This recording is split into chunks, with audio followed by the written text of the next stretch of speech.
Hi friends, இன்னைக்கு நம்ம ஏசாயா புஸ்தகத்தை குறித்து ஒரு இன்ட்ரோடக்ஷன் பார்க்கலாம்.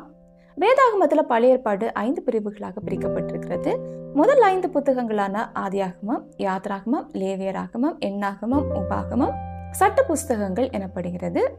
இந்த 5 புத்தகங்களையும் எழுதியவர் மோசே. யூதர்கள் இந்த 5 புத்தகங்களையும் தோரா அப்படின்னு சொல்றாங்க. இந்த 5 ஆகமங்கள்ல கர்த்தர் எப்படி உலகத்தை படைத்தார், பாவம் எப்படி உலகத்துக்குள்ள வந்தது, கர்த்தர் எப்படி ஆபிரகாமை தெரிந்து கொண்டு அவருடைய சந்ததியை ஆசீர்வதித்து ஆபிரகாமின் சந்ததி மூலமா எப்படி இஸ்ரவேல் உருவானது, இஸ்ரவேலர்களுக்கு கர்த்தர் மோசே மூலமா கொடுத்த சட்டங்கள் ஆகிய நியாயப்பிரமாணங்களும் இந்த 5 ஆகமங்கள்ல குறிப்பிடப்பட்டிருக்கு. யோசுவால இருந்து எஸ்தர் வரைக்குமான 12 புத்தகங்கள் வரலாற்று புத்தகங்கள் எனப்படுகிறது.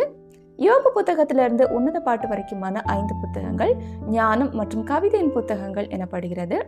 இவ்வளவு புத்தகங்களையும் நம்ம இது வரைக்கும் பார்த்திருக்கிறோம். இதுக்கப்புறமா உள்ள புத்தகங்கள்லாம் தீர்க்க தரிசன புத்தகங்கள். ஏசாயாவில இருந்து தானியல் வரைக்குமான புஸ்தகங்கள் பெரிய தீர்க்க தரிசன புஸ்தகங்களாகவும், ஓசியாவில இருந்து மல்கியா வரைக்குமான புஸ்தகங்கள் சிறிய தீர்க்க தரிசன புத்தகங்களாகவும் பிரிக்கப்பட்டிருக்கு. இந்த தீர்க்க தரிசன புத்தகங்கள்ல ஒபதியா, யோவேல், யோனா, ஆமோஸ், ஓசியா, ஏசாயா, மீகா, நாகும், செப்பனியா, எரேமியா, ஆபகுக் போன்ற புத்தகங்கள் இஸ்ரவேல் மற்றும் யூதாவின் சிறையிருப்பு காலத்துக்கு முன்னாடி எழுதப்பட்டவை. தானியல், எசேக்கியல், மல்கியா புத்தகங்கள் பாபிலோன் சிறையிருப்பு காலத்தில் எழுதப்பட்டவை. ஆகாய் மற்றும் சகரியா புத்தகங்கள் சிறையிருப்புல இருந்து திரும்பினதுக்கு அப்புறமா எழுதப்பட்டவை. இந்த தீர்க்க தரிசன புத்தகங்களிலேயே பிரதானமான தீர்க்க தரிசன புத்தகம் தான் இந்த ஏசாயா புஸ்தகம். இந்த புஸ்தகத்தை எழுதினவர் ஏசாயா தீர்க்கதரிசி.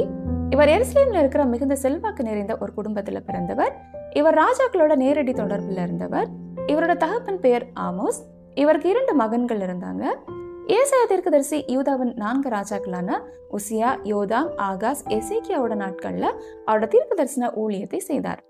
இவர் யூதா தேசத்தின் மோசமான ராஜாவான மனாசேயால கொடூரமாக வாளன் மூலம் 2ஆக அறுக்கப்பட்டு கொல்லப்பட்டார் என்று சரித்திரம் சொல்கிறது. ஏசாயா புத்தகம் வேதாகமத்தோட ஒரு சம்மரின்னே சொல்லலாம். இந்த புஸ்தகத்துல மேசியாவின் பிறப்பு, இறப்பு, அவருடைய 2ஆம் வருகை, மேசியாவின் அரசாட்சி போன்ற எல்லா காரியங்களும் தீர்க்க தரிசனமாக குறிப்பிடப்பட்டிருக்கு. இந்த புத்தகத்துல இருக்கிற 66 அதிகாரங்களை 2 பகுதிகளாக பிரிக்கலாம். 1 இருந்து 39 வரைக்குமான அதிகாரங்கள்ல கர்த்தரை விட்டு பின்வாங்கி போன இஸ்ரவேல் மற்றும் யூதா ஜனங்களுக்கு கர்த்தர் கொடுக்க போகிற நியாய தீர்ப்புகளை பற்றி பிரதானமா சொல்லப்பட்டிருக்கிறது.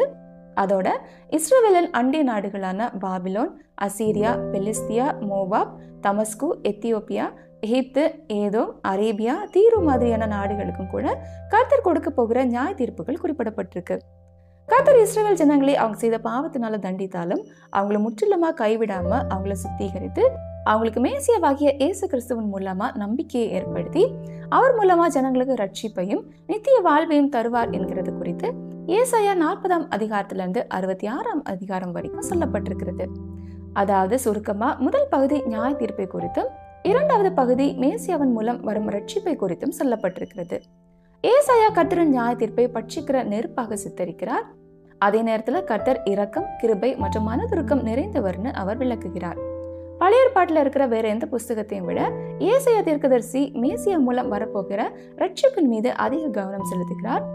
மேசியாவின் 1ஆம் வருகையில அவர் இந்த முழு மனுக்குலத்தின் பாவத்தை அவருடைய சரீரத்துல ஏற்றுக்கொண்டு ஒரு பாடுபடும் தாசனா நமக்காக சிலுவையிலே மரித்து நமக்கு மீட்பை பெற்று தருவார் என்கிறது குறித்தும், மேசியாவின் 2ஆம் வருகையில அவர் ஒரு ராஜாவா, நீதியுள்ள நியாயாதிபதியா அவருடைய ராஜ்யத்தை ஸ்தாபிக்க இந்த உலகத்துக்கு வருவார். அவர் நியாயத்தினாலும் நீதியினாலும் ஆட்சி செய்வார். மேசியாவின் ஆட்சி இஸ்ரவேலுக்கு அமைதியையும் பாதுகாப்பையும் கொண்டு வரும். மேசியா மூலம் இஸ்ரவேல் எல்லா நாடுகளுக்கும் வெளிச்சமாக இருக்கும் அப்படின்னு பூமியில வரப்போகிற மேசியாவின் ராஜ்யத்தை குறித்தும், அதுக்கப்புறமா அவருடைய நித்திய ராஜ்யத்தை குறித்தும் இந்த புத்தகம் சுட்டி காட்டுகிறது. இந்த புத்தகத்தை குறித்து விரிவா அடுத்தடுத்த பைபிள் ஸ்டோரியில பார்க்கலாம். Bye friends.